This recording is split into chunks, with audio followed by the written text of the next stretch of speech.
27. The Second Coming of Jesus Christ.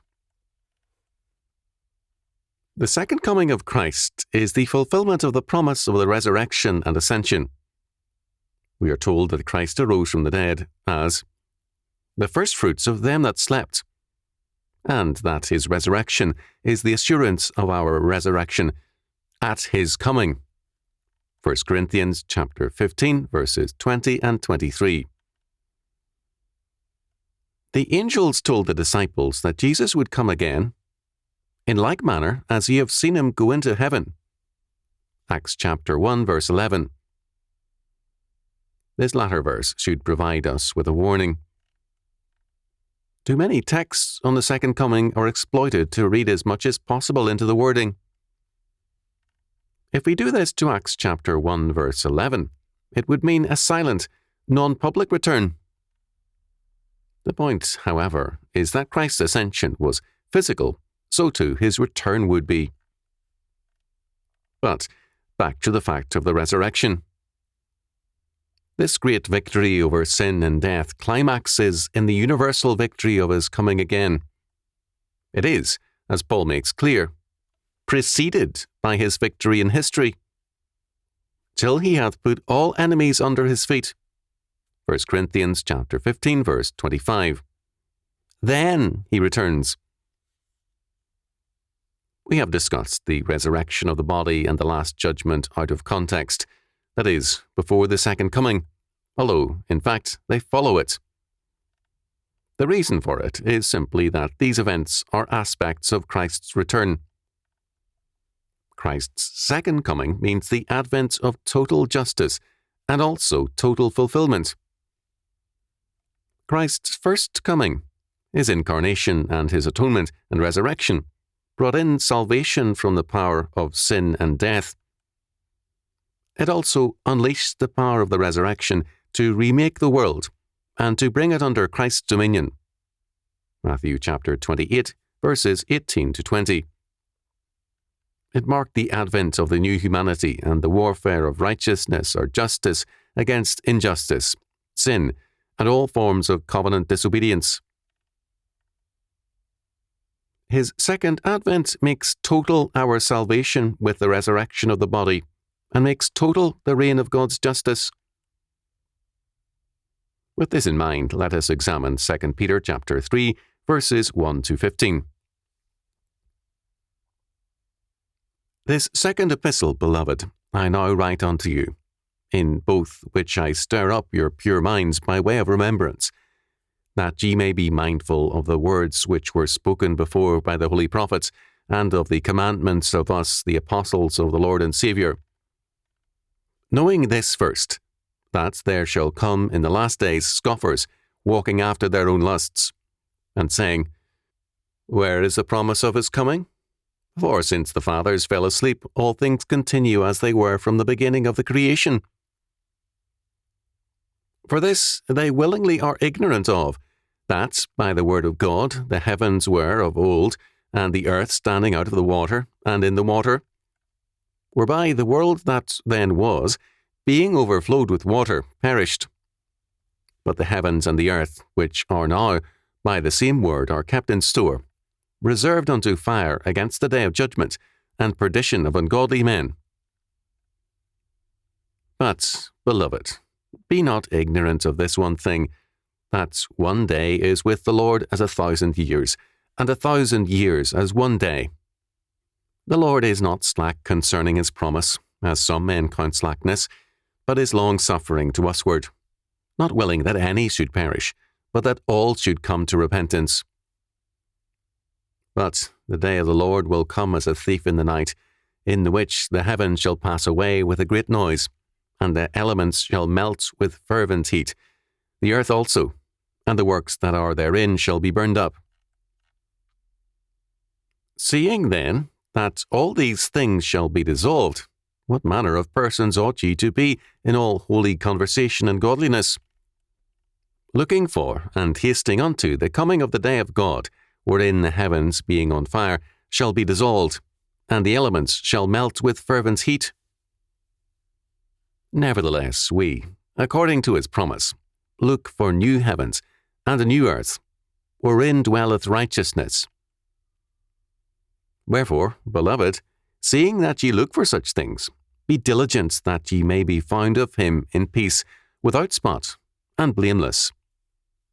And account that the long-suffering of our Lord is salvation. 2 Peter chapter 3, verses 1 to 15. First of all, Peter's major concern here, which should be ours also, is to urge Christians to continue in righteousness or justice, to walk by faith, and in purity of mind, to be mindful of Scripture, to trust in God's promises, to avoid ignorance, to be holy in behavior, and to be godly, to live in peace, and to be without spot or unspotted and unblemished in our Christian assurance. Above all, Peter warns us against doubting or being impatient with God. He reminds us that it is God who is patient and long-suffering with us, not we with him. He concludes, "The long-suffering of our Lord is salvation." This is a sentence we would do well to remember and consider. Our salvation is not only an act of grace on God's part, but an act of patience and long-suffering. It is insanity for us, therefore, to be impatient with God, and insanity we are most prone to manifest, and we surely should manifest something of God's patience towards one another. It would be very wise for us to remember always that we are saved by God's grace and long-suffering. Second, Peter establishes the doctrine of Christ's second coming in the Old Testament, in the holy prophets, and then in the affirmation of this by the apostles. Peter's own comments echo many Old Testament texts. There is neither change nor novelty in the doctrine. Third, Peter speaks of scoffers in the last days, mocking the doctrine. It is a serious error which dramatically distorts Scripture to see the last days as a limited span of time just prior to the second coming. It distorts history. The last days has reference to the age from the close of the New Testament canon to the second coming. Some texts take it from the first to the second advent. Hebrews chapter 1 verse 2 speaks of the New Testament and apostolic age as part of the last days, whereas Hebrews chapter 12 verses 18 to 29 sees the last days and the great shaking of the nations as beginning in earnest with the fall of Jerusalem, as also Matthew chapter 24 indicates. This fact is important, otherwise the text is distorted. Peter is writing about scoffers in his own day, about men and thinkers who were mocking the Christian faith and hope. This is still true, but Peter wrote about it as a concern in his own time. These, no doubt, included rabbinic scholars, and hence a reminder to them of the facts of creation and the flood. Uniformitarianism was current then and basic to current philosophies. Peter's comment also applied to them. The scoffers did not believe in Christ's resurrection. How could they do other than ridicule his second coming? Men, they said, have died from the beginning of time, an implicit thrust at the resurrection, and they are still dead.